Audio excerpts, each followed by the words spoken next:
Bienvenidos todos a nuestra clase 24 de Álgebra Moderna 1. Entonces, les recuerdo qué era lo que estábamos haciendo en la clase pasada. En la clase pasada demostramos el teorema este 2.20, que qué era lo que me decía. Demostramos que el grupo A5 es un grupo simple, ¿no? ¿Qué es que sea un grupo simple? Que los únicos subgrupos normales de A5 son el trivial, el subgrupo trivial, es decir, el subgrupo que solamente tiene el elemento neutro, y el total, ¿no? Entonces, eso es lo que vimos en la clase pasada. ¿Sí? Entonces, en esta clase vamos a demostrar que A6 también es un grupo simple. ¿Sí? Entonces, para eso voy a necesitar antes algunos preliminares. ¿Sí? Ok. Entonces, para que quede claro qué es lo que vamos a hacer, pues voy a hacer la siguiente observación. Por ejemplo, vamos a considerar m y n, dos números naturales, de tal forma que m es menor o igual que n. ¿Sí? Entonces tomamos m menor o igual que n y notemos que si yo me tomo una permutación que a ese m, al conjunto de permutaciones de m elementos, lo puedo meter dentro de ese n como sigue. ¿Sí? Si yo tengo una permutación de los m en Sm, si yo me tomo alfa, una permutación en Sm, lo que quiere decir es que alfa actúa sobre los números del 1 hasta el m, ¿sí? Entonces, ¿cómo puedo ver a esa permutación? Como una permutación en Sn, donde n es mayor o igual que m. Pues fácil, ¿no? Entonces, a través de esta permutación alfa, yo me construyo una permutación alfa prima en Sn. ¿Cómo? Pues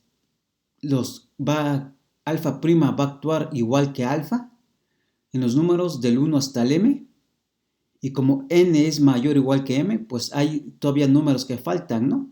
Y entonces esos números que faltan, que van a estar entre m más 1 y n, pues la permutación alfa prima va a actuar como la identidad, ¿no? Lo que quiero decir es que el m1 va a ir al m1, el m2 va a ir al m2, y así sucesivamente hasta el n va a ir al n, ¿sí?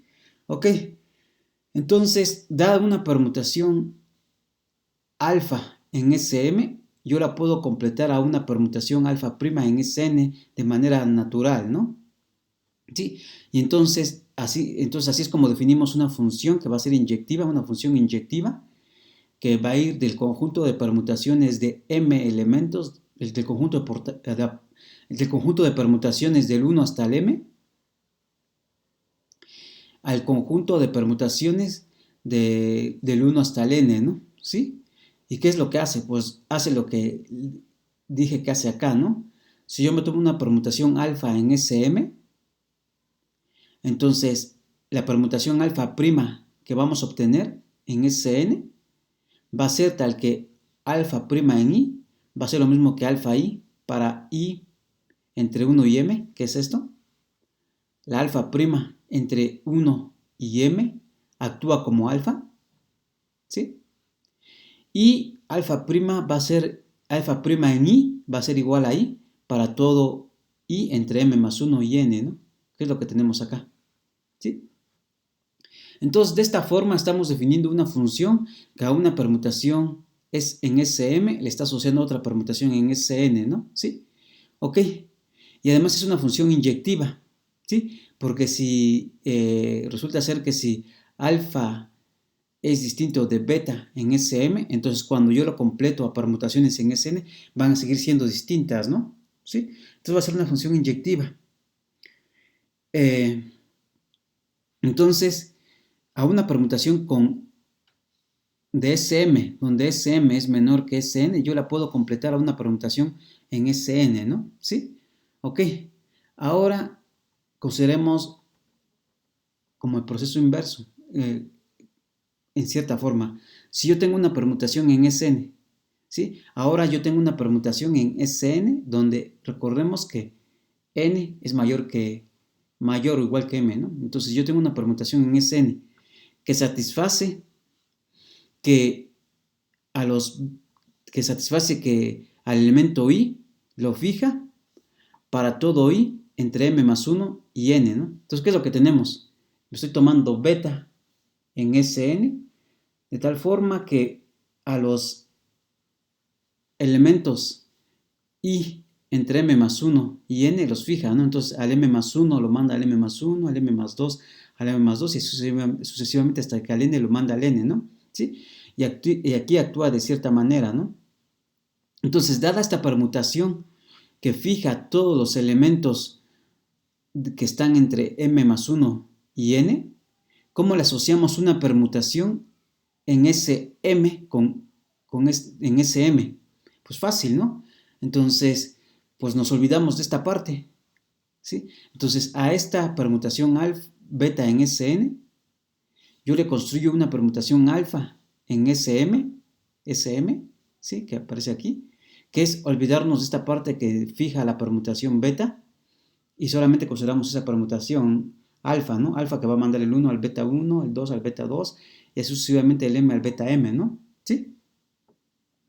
Entonces, ¿qué hemos hecho ahorita? Ahorita lo que hemos hecho es que da una permutación, si tenemos que m es menor o igual que n, da una permutación en Sm, yo le puedo asociar una permutación más grande y da una permutación más grande de tal forma que fija los últimos elementos fija los elementos m más 1 hasta n, yo le puedo asociar una permutación en Sm, ¿no? Entonces, más generalmente tenemos el siguiente resultado, ¿sí? Este lo hice para el caso en el que estamos considerando Sn, ¿no? El conjunto con n elementos del 1 hasta el n, pero x y y pueden ser conjuntos, pero aquí podemos considerar conjuntos arbitrarios, ¿sí? Entonces, más generalmente vamos a tener el siguiente resultado. ¿Qué es lo que me dice este resultado? Que es el lema 2.21, que me dice que si yo me tomo y un conjunto finito no vacío, ¿sí? Y me tomo x un subconjunto de y, entonces vamos a considerar el conjunto de permutaciones del conjunto y el conjunto de permutaciones del conjunto x, ¿no? ¿Sí?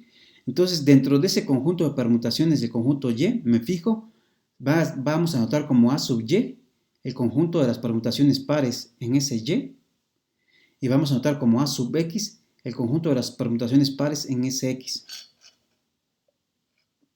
¿Sí? Ok. Entonces, ¿qué es lo que vamos a tener? Lo que nos dice es que tenemos lo siguiente, que existe un morfismo de grupos del conjunto de permutaciones, del grupo de permutaciones de x, del conjunto x, al grupo de permutaciones del conjunto y, que es el análogo a lo que estamos haciendo acá, ¿no? A una permutación. O sea, ¿qué es lo que tengo? El conjunto del 1 hasta el m es un subconjunto, si m es menor o igual que n, es un subconjunto del conjunto que tiene el 1, 2 hasta el n, ¿no? Y entonces, una permutación definida en este subconjunto, le podemos construir una permutación definida en el conjunto más grande, ¿no? Y es lo que estamos haciendo acá. Tengo x un subconjunto de y, entonces a una permutación del conjunto x, yo le estoy asociando una permutación del conjunto y es de la misma, y se define de manera análoga como lo hicimos acá arriba, ¿no? Entonces, existe un morfismo de grupos, tal que a una permutación del conjunto x le está asociando una permutación del conjunto y, ¿no? ¿Sí? Ok. Y ese es un morfismo de grupos, ¿sí? El inciso B, ¿qué me dice? Dentro de Sx yo tengo a AX, ¿no? Que AX es el conjunto de las permutaciones pares. Dentro de ese Y yo tengo a AY, que es el conjunto de las permutaciones pares. Y lo que me dice el inciso B es que esta función, este morfismo de grupos que tenemos en el inciso A, satisface que si yo a un elemento que es una permutación par del conjunto X le aplico esta función f, entonces necesariamente es una permutación par en el conjunto y. ¿Sí? Es una permutación par del conjunto y. ¿Sí? Entonces, es decir, cae en AY. Entonces, ¿qué es lo que me estamos diciendo? Que si yo me tomo una permutación par en AX, al aplicar esta función, cae en una permutación par aquí en AY. Entonces, lo que me está diciendo es que podemos restringir esta función a una función g que va de las permutaciones pares sobre X a las permutaciones pares sobre Y, ¿no? ¿Sí? Ok.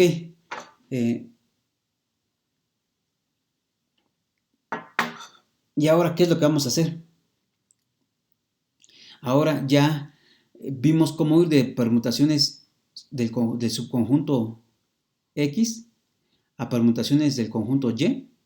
Ahora necesitamos en cierta forma ir de las permutaciones del subconjunto Y a las permutaciones del conjunto X, ¿no? Entonces, ¿cómo vamos a hacer eso? Ahora, supongamos que tenemos una permutación del conjunto Y, de tal manera que beta fija a todos los elementos que no están en X, como aquí, ¿no? Aquí tengo una permutación que fija a todos estos elementos, ¿sí? Entonces, si esa permutación fija a cierto conjunto de elementos, entonces se puede considerar como una permutación en el otro conjunto, ¿no? Entonces, ¿qué es lo que estoy diciendo acá? Tenemos una permutación del conjunto Y de tal forma que beta fija todos los elementos que no están en X, ¿sí? Entonces, lo que resulta es que cuando yo restringo esta permutación a X, lo que tengo es una permutación del conjunto X, ¿sí? ¿Qué es lo que tengo aquí, no?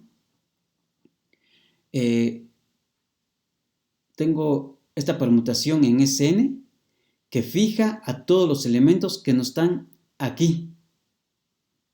Fija a todos los elementos que no están en el conjunto del 1 hasta el m, ¿sí? Entonces, este es mi conjunto X, ¿no? El conjunto X es el conjunto del 1 hasta el m. Entonces, esa permutación fija a todos los elementos que no están aquí. Y entonces, cuando yo restringo esta permutación a solo estos elementos, pues tengo una permutación con menos elementos, ¿no? ¿Sí? ¿Qué es lo que me está diciendo aquí? ¿Sí? Ok. Entonces, si yo tengo una permutación de Y que fija a todos los elementos que no están en X, entonces cuando yo restringo beta a X, obtengo una permutación del conjunto X.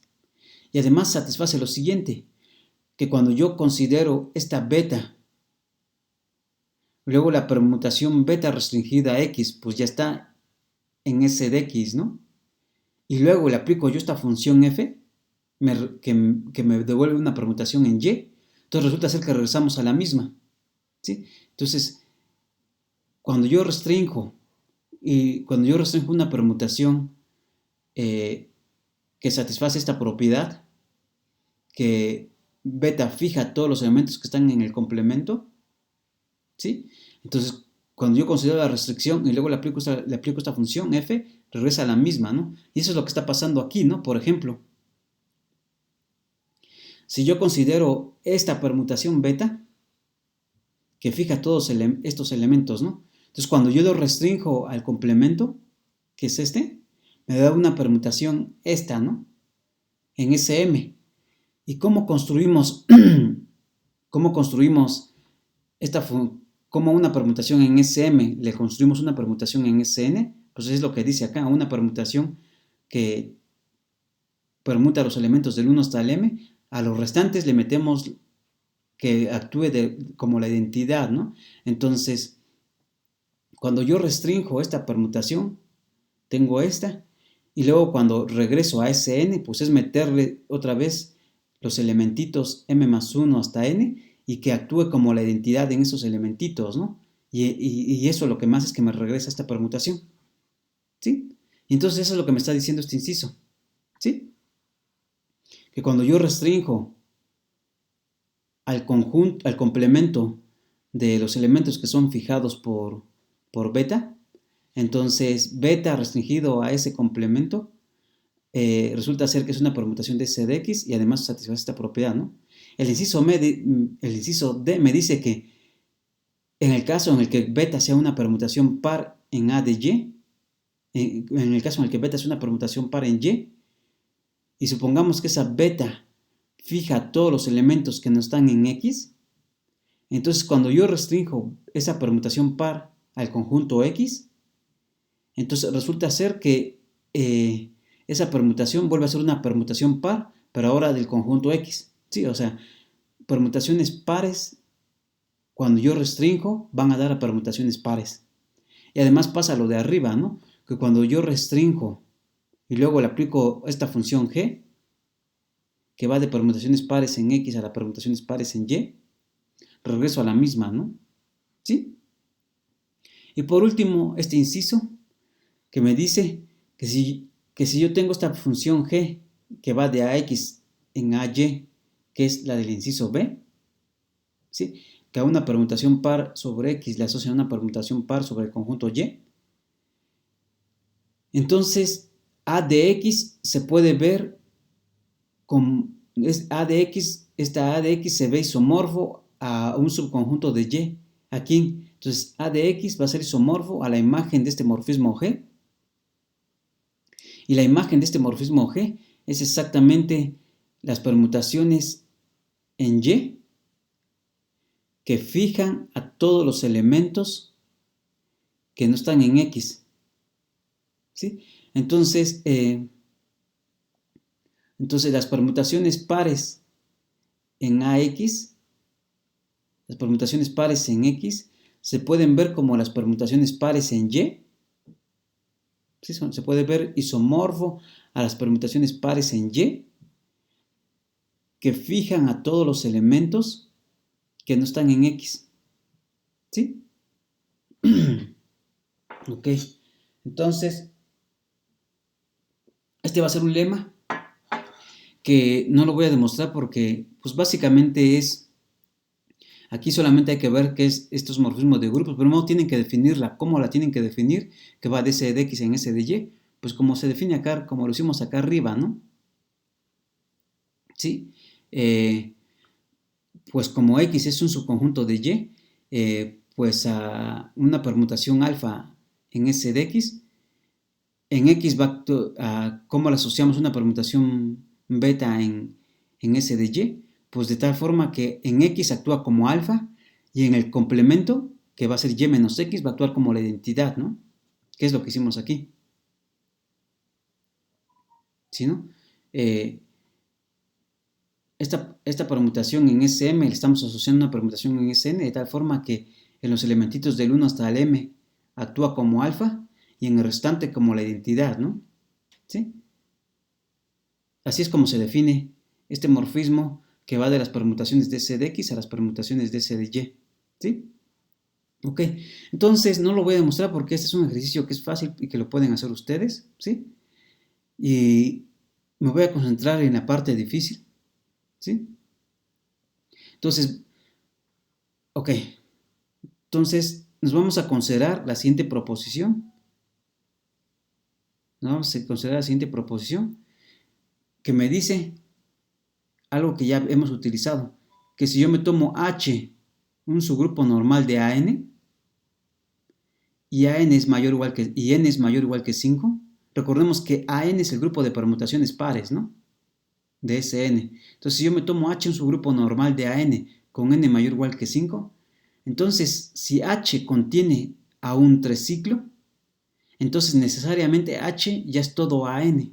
¿Sí? Entonces basta con que H contenga un ciclo de longitud 3 para que H ya sea todo AN.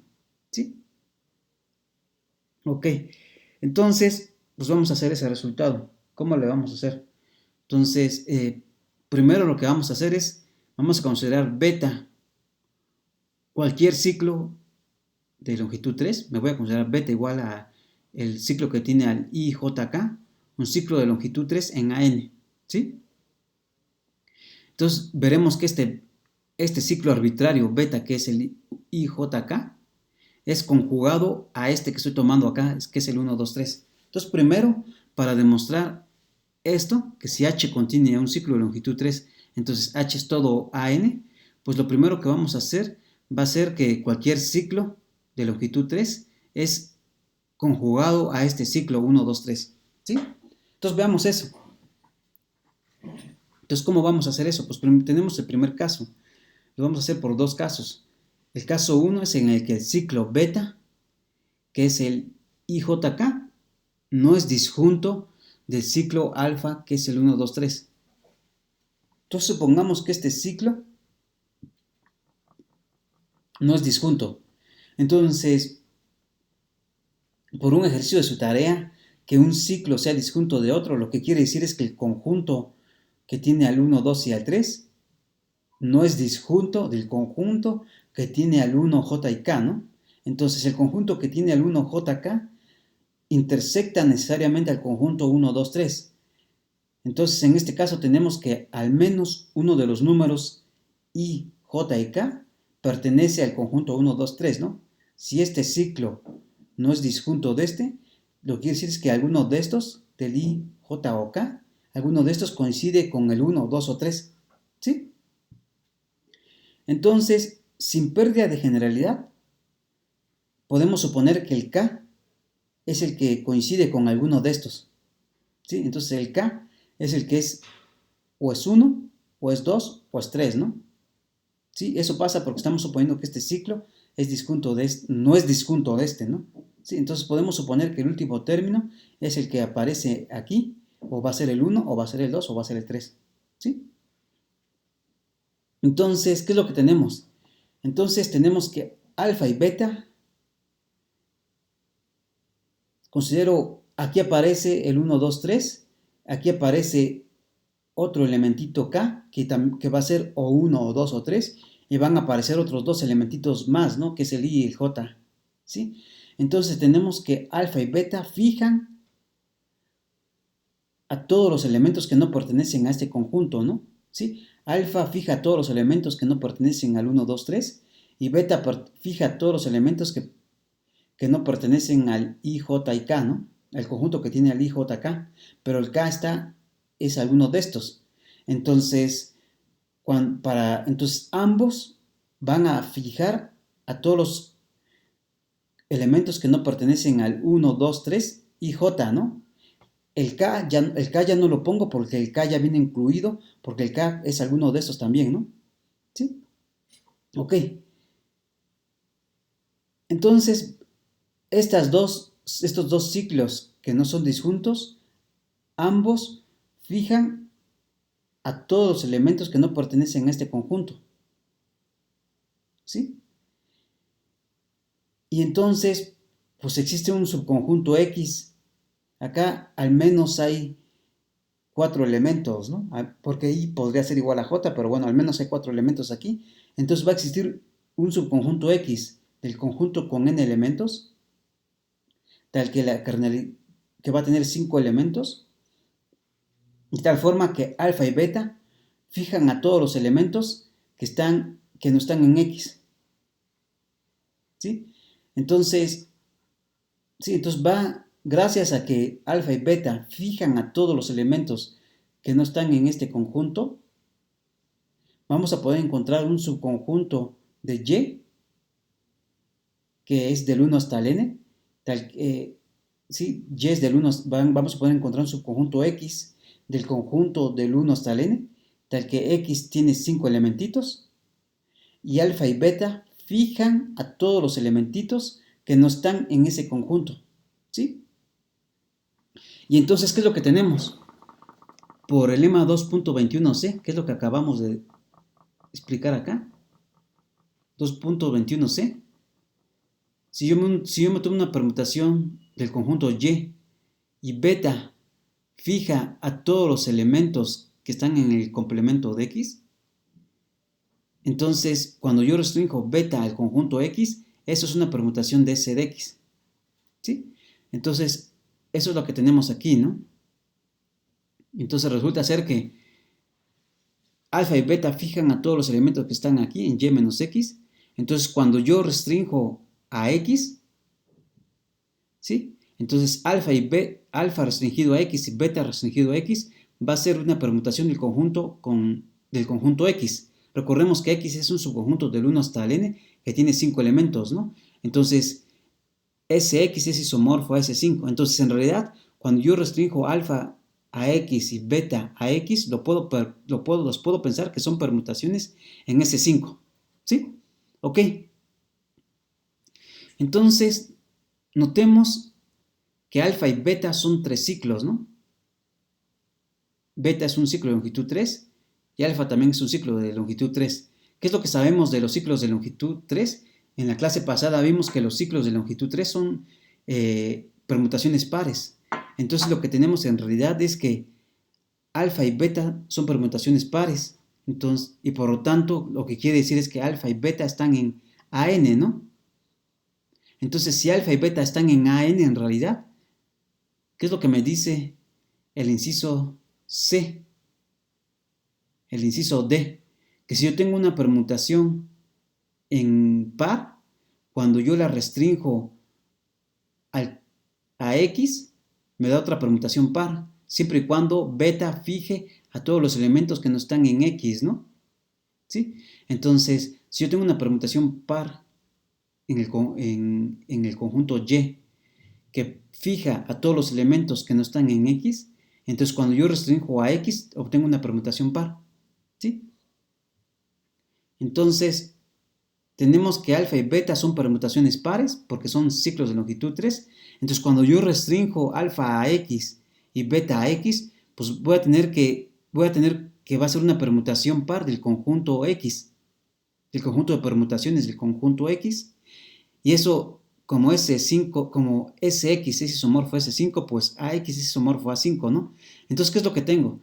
Tengo que estas dos son permutaciones pares y además son ciclos de longitud 3, ¿no? ¿Sí? Y están en A5. Entonces, por el teorema 2.19 de la clase 22, ¿qué es lo que sabemos? Sabemos que tres ciclos en A5 son conjugados. Eso es lo que me dice el teorema 2.19b de la clase 22, que cualesquiera dos ciclos en A5 son conjugados, que cualesquiera dos ciclos de longitud 3 en A5 son conjugados en A5. Entonces, este es un ciclo de longitud 3, este es un ciclo de longitud 3 que está en A5. Y entonces, ¿qué es lo que me dice este resultado? Que existe una permutación par en AX, tal que, por ejemplo, beta restringido a X es gamma por alfa restringido a X por gamma a la menos 1, ¿sí? Y esta igualdad se tiene en AX, que es isomorfo a A5, ¿no? ¿Sí? Ok. Entonces ya demostré que cuando yo restringo alfa a X y beta a X, esos dos elementitos son conjugados, pero en AX, que es isomorfo a A5, ¿no? ¿Sí? Ok. Pero ¿qué es lo que tenemos? Como X es subconjunto de Y, que tiene, y Y es el conjunto que tiene los elementos 1 hasta n, entonces podemos aplicar el 2.21b. ¿Qué me dice 2.21b? 2.21b, ¿no? Que si yo me tomo un subconjunto de un conjunto Y, donde Y es finito, entonces cualquier permutación par sobre el subconjunto X me da una permutación par mediante esta función G, me da una permutación par en AY mediante esta función G, ¿no? ¿Sí? Ok. Y entonces, pues podemos aplicar, y este es un morfismo de grupos, ¿no? ¿Sí? Entonces, por...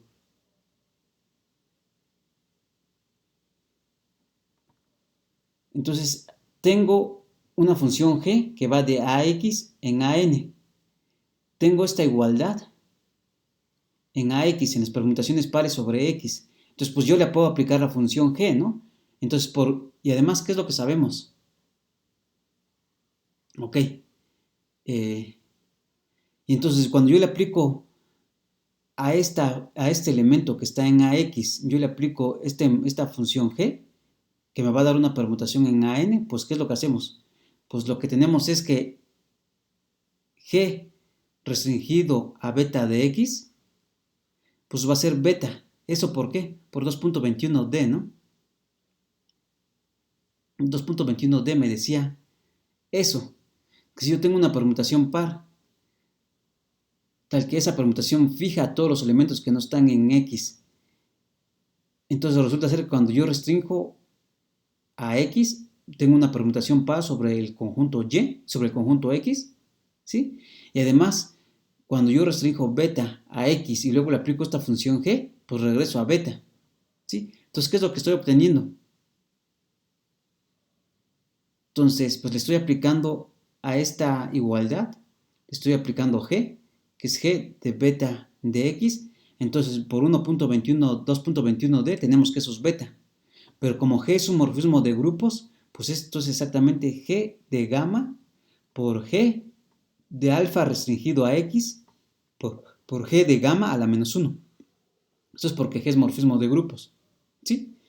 Pero bueno, pero otra vez G de alfa restringido a X satisface lo mismo que acá, ¿no? Cuando yo restringo y luego le aplico G, me regresa alfa. Eso me lo dice 2.21d. Y entonces, ¿qué es lo que tengo? Tengo que de aquí, de esta igualdad, puedo pasar a esta igualdad, G de gamma por alfa por G de gamma a la menos 1. Pero gamma es una permutación par en A de X, ¿no? Y mediante esta función G me da una permutación par en AN. Entonces, ¿qué es lo que tenemos? Tenemos que beta lo puedo escribir como G de alfa por G de alfa por G de gamma por alfa por G de gamma a la menos 1 con G de gamma en AN. Y entonces, ¿qué es lo que hemos demostrado? Por lo tanto, lo que hemos demostrado es que esta permutación, beta, que es el IJK, con la que habíamos iniciado al inicio, es conjugada a la permutación alfa, que es el 1, 2, 3 en AN. ¿Sí? Demostramos eso, ¿no? Pues demostramos que beta es conjugado a alfa en AN. ¿Sí? Ok, pero ese fue en el caso en el que la permutación, en el que este ciclo beta no es disjunto de este ciclo, ¿no? Entonces nos falta el otro caso. Nos falta el caso 2 en el que sí es disjunto. Y ese lo vamos... Entonces el caso 2 es en el caso en el que IJK es disjunto del ciclo 1, 2, 3. Entonces como alfa es disjunto de beta, lo que quiere decir es que el conjunto que tiene al 1, 2, 3 es disjunto del conjunto que tiene al IJK, ¿no? Entonces todos estos elementitos que aparecen aquí son distintos de los que aparecen aquí, ¿sí? Y entonces, pues vamos a reducir al caso anterior. Entonces vamos a considerar el siguiente ciclo que es el 3JK. Entonces, ¿qué particularidad tiene este ciclo? Este ciclo 3JK no es disjunto con el 1, 2, 3. ¿Sí? Entonces, este 3JK no es disjunto con el 1, 2, 3. Y este 3JK tampoco es disjunto con el IJK.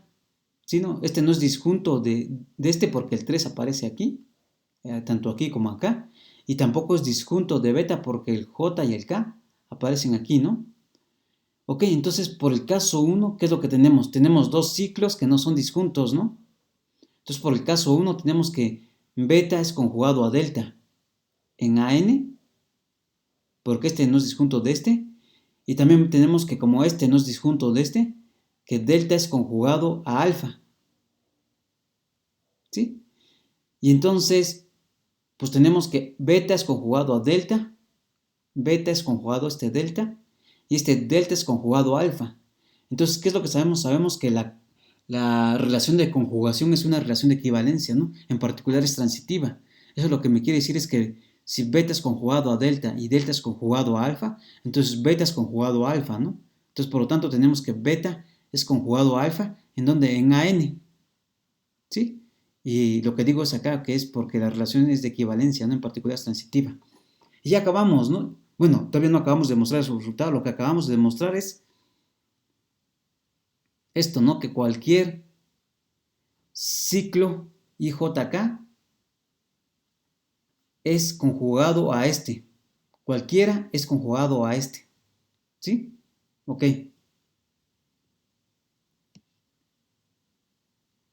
Entonces es lo que dice, ¿no? Entonces, hemos demostrado que cualquier ciclo de longitud 3 beta IJK, que es una permutación par, es conjugado a al ciclo 1, 2, 3 en AN.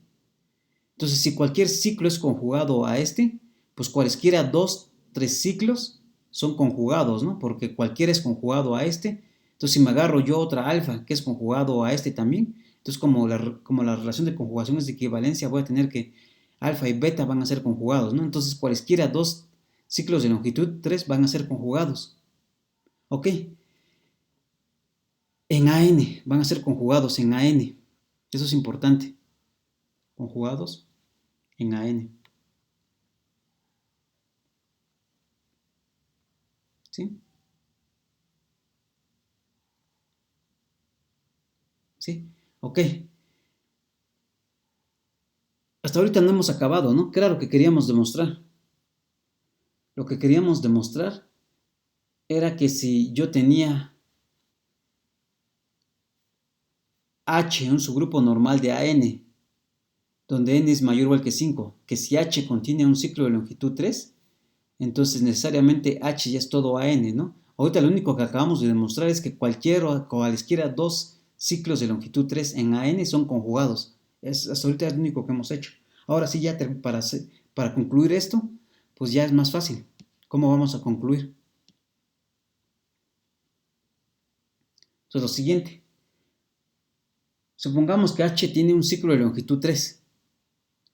Como H tiene un ciclo de longitud 3 y H es normal en AN, pues resulta ser que H debe tener a todos los conjugados, ¿no? Porque recordemos que sea normal quiere decir que G a la menos 1 está contenido dentro de H para todo G en AN, ¿no? Entonces eso lo que quiere decir es que H debe contener a todos los conjugados de los ciclos de longitud 3, de este ciclo de longitud 3 que estamos tomando, ¿no?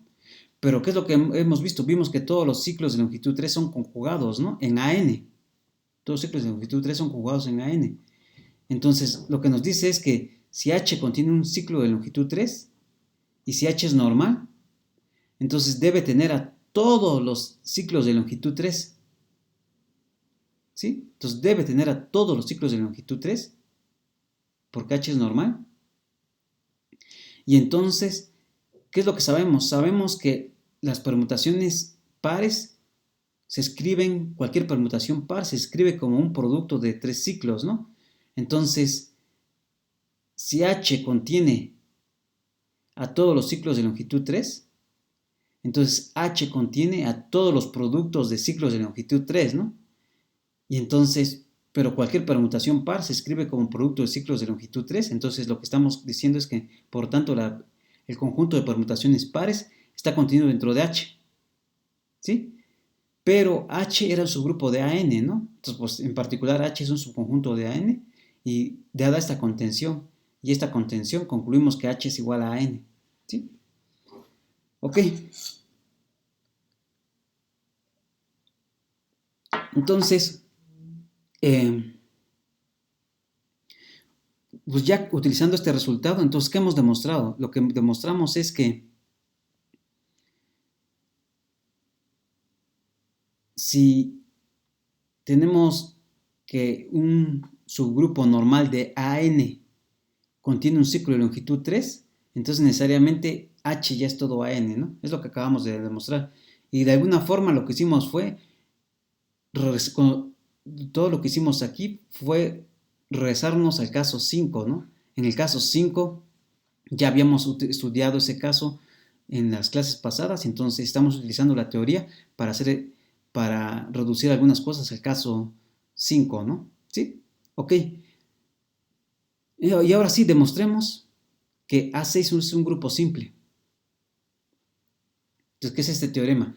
¿Qué quiere decir que A6 sea un grupo simple? Lo que quiere decir es que los únicos subgrupos normales de A6 o son el trivial, o son el grupo que solamente tiene a la permutación identidad, o es todo A6, ¿no? Eso es que sea un grupo simple. Entonces, pues hagamos la demostración. Me voy a tomar H, un subgrupo normal de A6, que no es el trivial. Entonces, ¿qué es lo que tengo que demostrar? Lo que tengo que demostrar es que H necesariamente es A6, ¿no? ¿Sí? Estoy tomando un subgrupo normal, que no es el trivial, y entonces me debo demostrar que H necesariamente es A6. Ok. Entonces, como H es distinto del trivial, pues existe una permutación alfa en H que no es la permutación identidad, ¿no? ¿Sí? Ok, entonces existe una permutación alfa en H que no es la permutación identidad. Entonces, por ahorita, supongamos,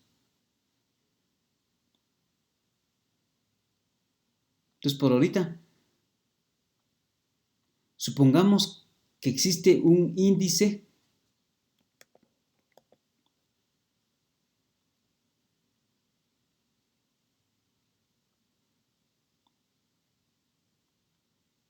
¿sí?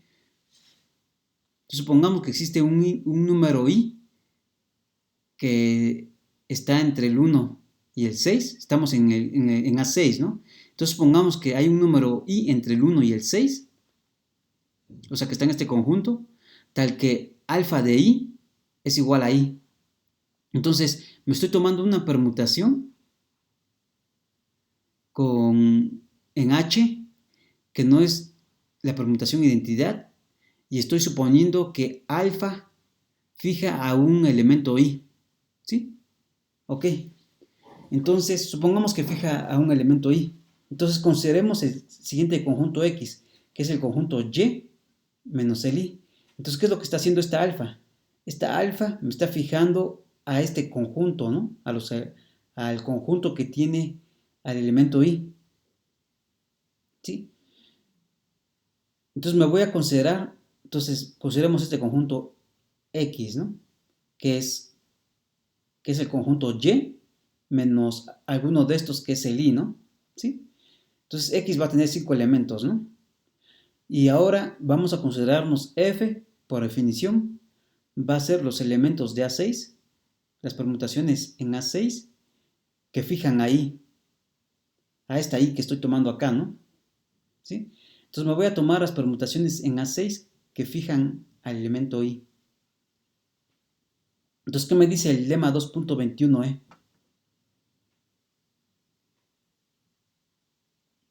Entonces, consideremos el lema 2.21e. ¿Qué es lo que me dice? Yo tengo esta función G, que a una permutación par sobre el conjunto X la asocia a una permutación par sobre el conjunto Y. ¿Sí? Entonces, vamos a tener que AX va a ser isomorfo a un subconjunto de AY. ¿Qué subconjunto de AY? Van a ser las permutaciones pares en el conjunto Y que me fijan a todos los elementos que no están en X, ¿no? Que me fijan, son las permutaciones pares en AY que me fijan a todos los elementos que no están en X, ¿sí? Entonces eso va a ser isomorfo a A de X. Entonces, utilizando ese resultado, 2.21e,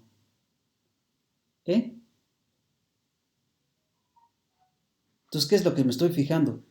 Este son las permutaciones en A6, o sea, en Y, en AY, son las permutaciones en A6 que me están fijando a los elementos que están en este conjunto X, ¿no?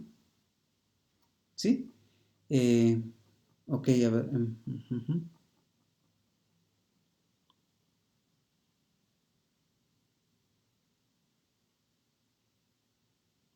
Sí. Entonces, el 2.21 me dice eso, ¿no? Son las, son las permutaciones.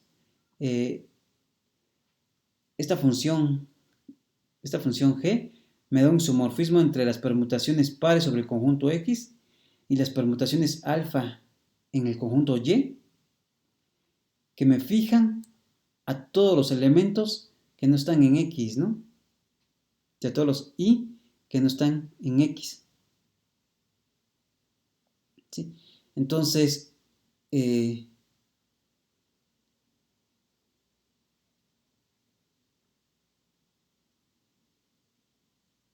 entonces me estoy considerando beta, todos los A6 que me fijan a beta, a este elemento I, y entonces por el lema 2.21e lo que tenemos es que AX, ¿sí? AX, X es este conjunto, ¿no? y menos i. Entonces lo que vamos a tener por 2.21 es que el conjunto de permutaciones pares sobre el conjunto X es isomorfo a este F. ¿Sí? Y además notemos que este AX como X a este conjunto Y, que es el conjunto del 1 hasta el 6, le estoy quitando solamente un elemento. X tiene 5 elementos, ¿no? Entonces notemos que AX es isomorfo a A5. ¿Sí? Pues lo que estoy diciendo es que la cardinalidad de X es exactamente 5, ¿no? Ok. Entonces, resumiendo hasta ahorita, ¿qué hemos hecho? Resumiendo hasta ahorita, estoy considerando una permutación. A ver, resumamos, ¿no? Queremos demostrar que A6 es un grupo simple. Entonces, debo demostrar que cualquier subgrupo normal de A6 o es el trivial o es el total. Entonces, me tomo un subgrupo normal de A6 que no es el trivial. Entonces, lo que tengo que demostrar es que es el total, ¿no? Entonces, como este subgrupo no es el trivial, existe una permutación en H que no es la permutación identidad. ¿Sí? Y entonces, ahorita estamos suponiendo que existe un índice que está entre 1 y el 6, un índice I que está entre 1 y el 6, tal que esta alfa me fija a ese índice, ¿no? Es decir, tal que alfa de I es igual a I, ¿sí? Y entonces, gracias a esto, ¿qué es lo que tenemos? Bueno, entonces, y nos vamos a fijar ahora en el conjunto X, que va a ser el conjunto Y menos este conjunto I. A este conjunto X le estoy quitando este conjunto I, ¿no? ¿Sí? Y entonces, ¿qué es lo que me estoy fijando ahora? Resulta ser que me estoy fijando ahora en F, que es el conjunto de las permutaciones pares, ¿sí? Que fijan al I, ¿sí? Entonces, si fijan al elemento I, resulta ser que a esta F yo la puedo ver gracias al lema 2.21e como las permutaciones pares del conjunto X, ¿sí? Es decir, tengo una permutación par en A6, ¿no? Que me fija el elemento I. Entonces, pues quitando este elemento I, que es lo que estoy haciendo acá, esta beta yo la puedo considerar como una permutación en el conjunto de los elementos restantes, ¿no? Que es el conjunto X, y ese conjunto tiene 5 elementos, ¿no? Entonces, pues tenemos que este conjunto F es isomorfo a AX y AX es isomorfo a A5 porque X tiene 5 elementos, ¿no? Ahí está. Notemos que esta permutación alfa está en A6, ¿no? Esta permutación alfa está en A6, ¿por qué? Porque alfa está en H y H es un subgrupo de A6, ¿no? Entonces, alfa está en A6 y por hipótesis estamos suponiendo que alfa de I es igual a I. Entonces, si alfa está en A6 y alfa de I está en I, entonces tenemos que alfa está en F. ¿Sí? Es una permutación par que fija el elemento I, ¿no? Entonces, por tanto, alfa está en F. ¿Sí? Pero mi alfa estaba en H. Entonces, si mi alfa estaba en H y está en F, entonces alfa está en la intersección. Entonces, alfa está en la intersección, pues alfa está en H, ¿no? Ok. Y ahora, pues consideramos el siguiente diagrama. Consideramos el siguiente diagrama.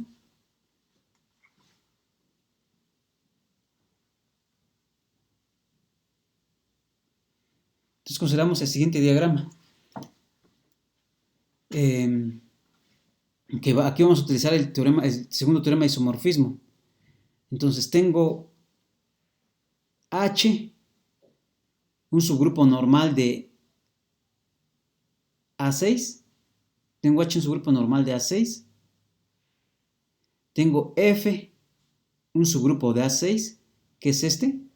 Este es un subgrupo de A6.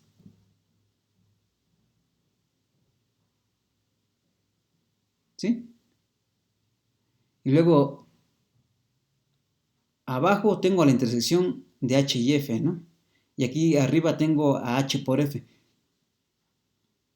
Entonces, ¿qué es lo que me dice el segundo teorema de isomorfismo? Entonces, el segundo teorema de isomorfismo me dice, para recordarlos, ¿qué es lo que tenemos?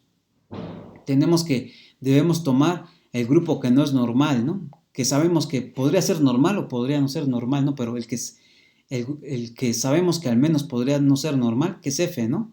Entonces me tomo f y entonces hago f sobre esta parte, ¿no? Sobre h intersección f. Entonces f sobre h intersección f es isomorfo a hf sobre h, ¿no? Eso es lo que me dice el segundo teorema de isomorfismo. Y además, para hacer este cociente, que es lo que nos dice como primera información el segundo teorema de isomorfismo, que h intersección f es un subgrupo normal de f, ¿no? ¿Sí? Entonces, estamos encontrando un subgrupo normal h intersección f, que es un subgrupo normal de f. Pero f es isomorfo a A de x y A de x es isomorfo a A5, ¿no? Entonces, por lo tanto, f es isomorfo a A5. Entonces, como f es isomorfo a A5, y tenemos que, entonces, f es isomorfo a A5, y ya vimos que que A5 es simple, ¿no? Entonces, por las clases anteriores tenemos que f es un grupo simple, ¿sí?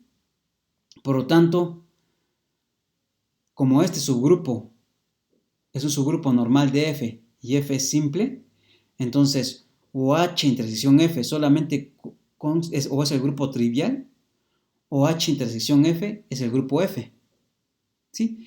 Pero h intersección f no puede ser el grupo trivial, ¿por qué? Porque alfa está en alfa está en h intersección f. Fue lo que dijimos aquí, ¿no? Alfa está en h intersección f.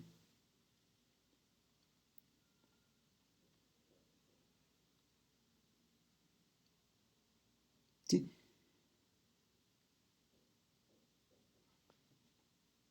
Entonces, si alfa está en h intersección de f, entonces no puede, h intersección f no puede, y alfa no es la permutación identidad, entonces h intersección f no puede ser solamente esto y le queda que sea el otro caso, ¿no? Entonces, por lo tanto, h intersección f es igual a f.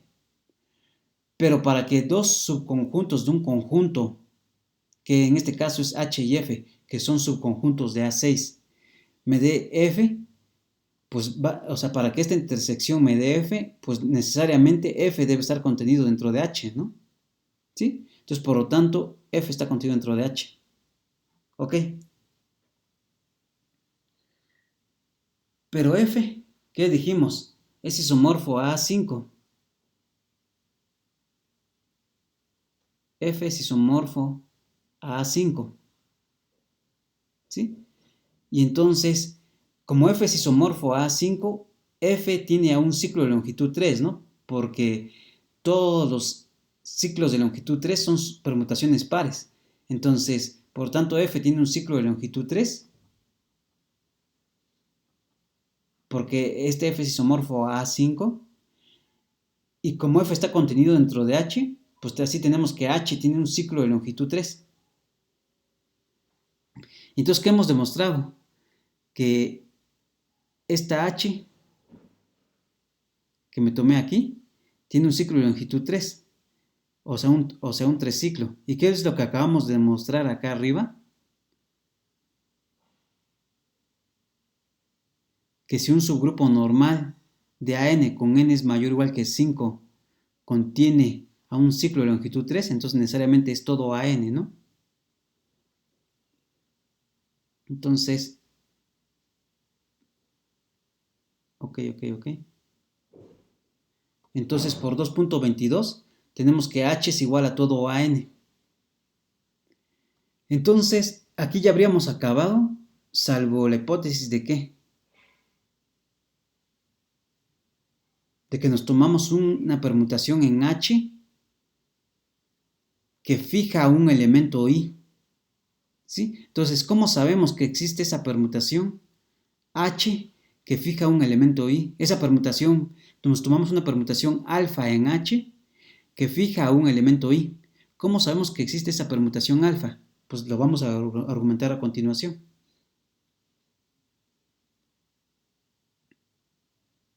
Entonces, ahora veamos que H necesariamente tiene a un elemento alfa, que no es la identidad, tal que alfa i es igual a i para algún i. Es lo que acabo de decir, ¿no? Entonces, para eso vamos a estudiar la estructura de ciclos de S6. Entonces, vamos a estudiar esa tablita. Nos vamos a ayudar en la tablita. Entonces, sabemos que toda permutación en Sn se escribe como producto de ciclos disjuntos, ¿no? Entonces, y bueno, entonces podemos dividir a las permutaciones de acuerdo a su estructura de ciclo.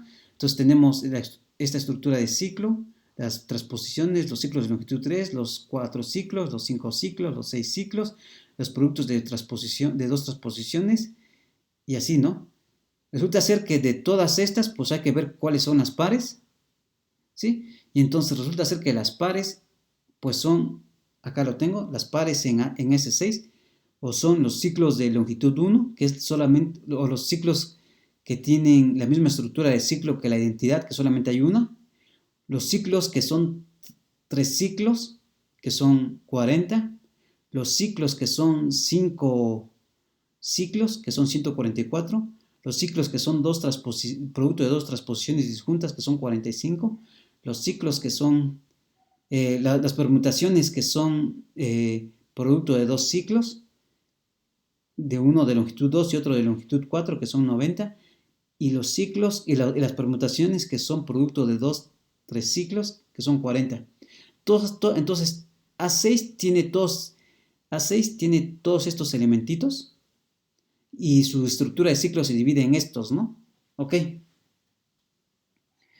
Entonces, queremos ver que H necesariamente tiene una permutación alfa que fija algún elemento I. Entonces, supongamos que no pasa eso. Entonces, supongamos que todos los elementos de H que son distintos de la permutación identidad mueven a todos los elementos. Entonces, supongamos que todos los elementos de H que no son el 1 mueven a todos los elementos. ¿Sí? Entonces, utilizando la tablita, ¿qué es lo que tenemos? Entonces, si estamos suponiendo que todos los elementos de H mueven a todos los elementos, entonces H no puede tener a un ciclo de longitud 3. ¿Por qué? Porque si tiene un ciclo de longitud 3, pues, por ejemplo, aquí el 4 es fijado, ¿no? Y el 5 es fijado y el 6 es fijado porque no aparecen aquí. Y entonces no podría estar en H, ¿no? Porque estamos suponiendo que todos los elementos de H mueven a todos los elementos, ¿no? Entonces no puede ser el ciclo 1, 2, 3. Tampoco puede ser el ciclo 1, 2, 3, 4, 5 porque, por ejemplo, bueno, no podrá ser una permutación que tiene la misma estructura de ciclo que el 1, 2, 3, 4, 5, porque, por ejemplo, este ciclo me fija el elemento 6, ¿no? Y estamos suponiendo que todos mueven a los elementos del 1 al 6, entonces no podría ser. Tampoco podría ser este producto de dos transposiciones porque hay otros dos elementos que son fijados, ¿no? Entonces, las únicas posibilidades de estructuras de ciclo de los elementos de H serían estos últimos dos, ¿sí? Suponiendo que todos los elementos de H mueven a todos los elementos, ¿no? Entonces, ¿qué es lo que digo acá, no? Utilizando la tabla de arriba, tenemos que la estructura de ciclo de alfa o es esta, para cualquier alfa en H, o es esta, ¿no? Estructura de ciclo de alfa para todo alfa en H.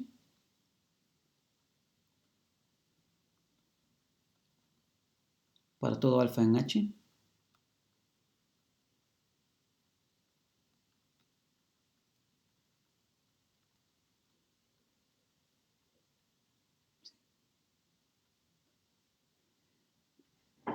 Para todo alfa en H. Entonces, o es esta o es en esta, ¿no? Y eso es porque estamos suponiendo que los elementos de H todos mueven a todos los elementos, ¿no? Ok. Y entonces, pues tenemos dos casos, que la estructura que alfa en H tenga una estructura de ciclo esta, o que alfa en H tenga una estructura de ciclo esta. ¿Sí? Entonces, caso 1, que alfa tenga la estructura de ciclo esta. Entonces, si pérdida de generalidad, puedo suponer que esta alfa es exactamente esta permutación, ¿no?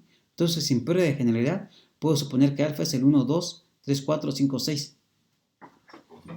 ¿sí? Entonces resulta ser que cuando yo hago el producto alfa cuadrada, si uno hace el producto, entonces me resulta ser que es exactamente, hay que hacer las cuentitas, pero al hacer alfa cuadrada lo que resulta ser es que nos da la permutación 3, 5, 4, 6. Y como alfa está en H, entonces este cuadrado está en H. Pero ¿qué pasa con alfa cuadrada? Aquí no aparece ni el 1 ni el 2, ¿no? Entonces lo que quiere decir es que alfa cuadrada fija a 1 y a 2 y está en H. Y eso es una contradicción, ¿no? ¿Por qué? Porque estamos suponiendo que todos los elementos de H mueven a todos los elementos, ¿no? Que cualquier elemento de H mueve a todos los elementos del 1 al 6. Y aquí estoy encontrando un H, un elemento en H que me está fijando al 1 y al 2. Ese es el caso en el que alfa tenga la misma estructura de ciclo de esta forma. Entonces no puede pasar este caso. Ahora el caso 2. Que alfa tenga la misma estructura de ciclo que el 1, 2, 3, 4, 5, 6.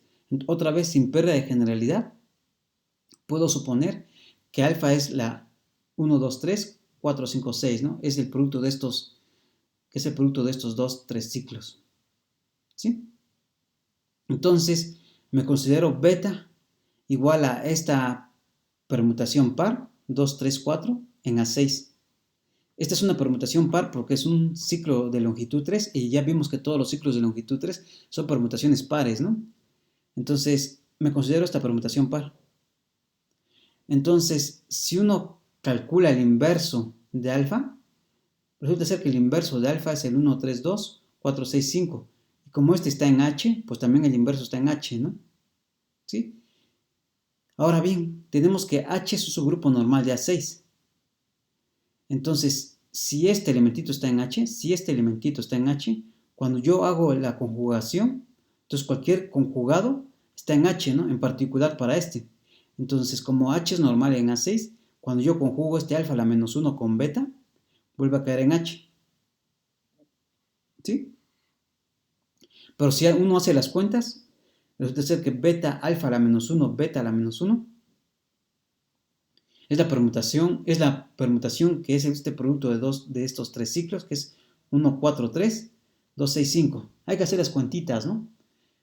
Ok. Entonces uno tiene que este producto es exactamente este y está en H.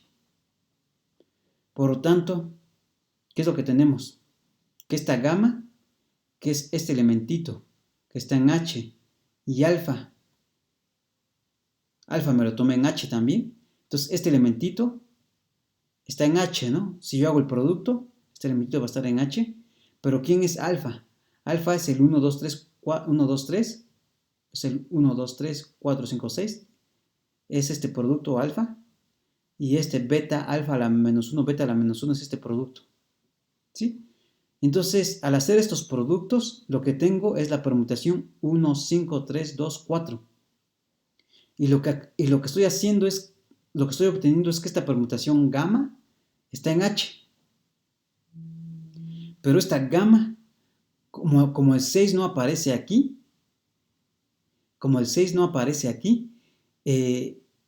lo que quiere decir es que esta gamma me está fijando a 6. Pero eso es otra vez otra contradicción.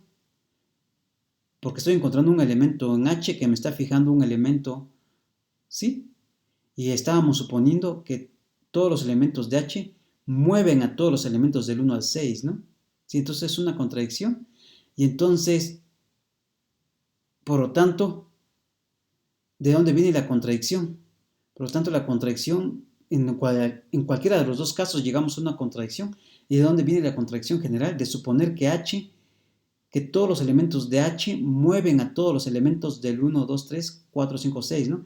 Entonces, si de ahí viene la contradicción, lo que quiere decir es que hay un elemento alfa en H que fija a alguno de ellos. ¿Qué es esto, no?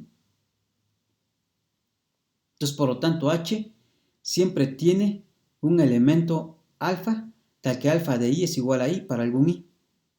Y bajo estas condiciones, pues ya demostramos que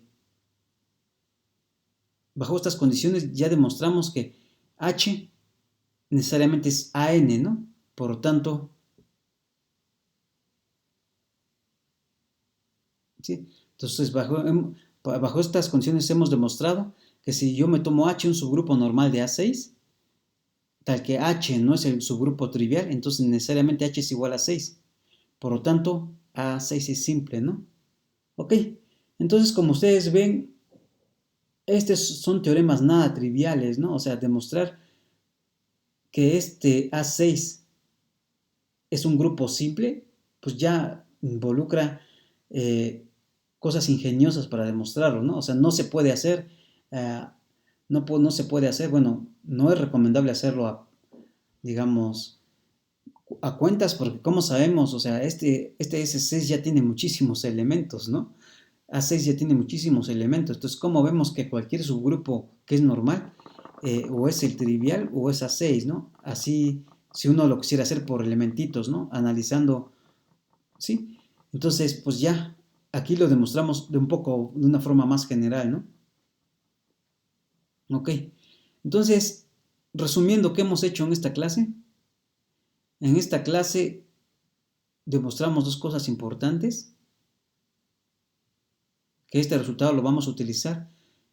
Demostramos que si yo me tomo un subgrupo normal de AN, donde n es mayor o igual que 5, si H contiene ya un ciclo de longitud 3, entonces necesariamente H ya es todo AN. Entonces demostramos eso. Esto lo vamos a utilizar para la siguiente clase cuando demostremos que ya que AN es normal para n mayor o igual que 5 en general, ¿no? ¿Sí? Que AN es simple, perdón, que AN es simple para n mayor o igual que 5. Entonces vamos a utilizar este resultado para demostrar que AN es simple para n mayor o igual que 5 ya en general, ¿sí? Y hoy lo que hicimos fue que utilizando este resultado y un análisis ingenioso de A6, demostramos que A6 es un grupo simple. ¿Ok? Entonces en la siguiente clase ya vamos a demostrar el caso general. Ya no vamos a hacer A7 ni A8 ni A9, ¿no? Porque ya lo vamos a demostrar en general. Ya vamos a demostrar que AN es un grupo simple para todo n mayor o igual que 6. Y lo vamos a demostrar utilizando, vamos a reducir el caso general a n a A6, ¿sí? Ok. Entonces, por hoy terminamos y nos vemos en el siguiente video, ¿sí?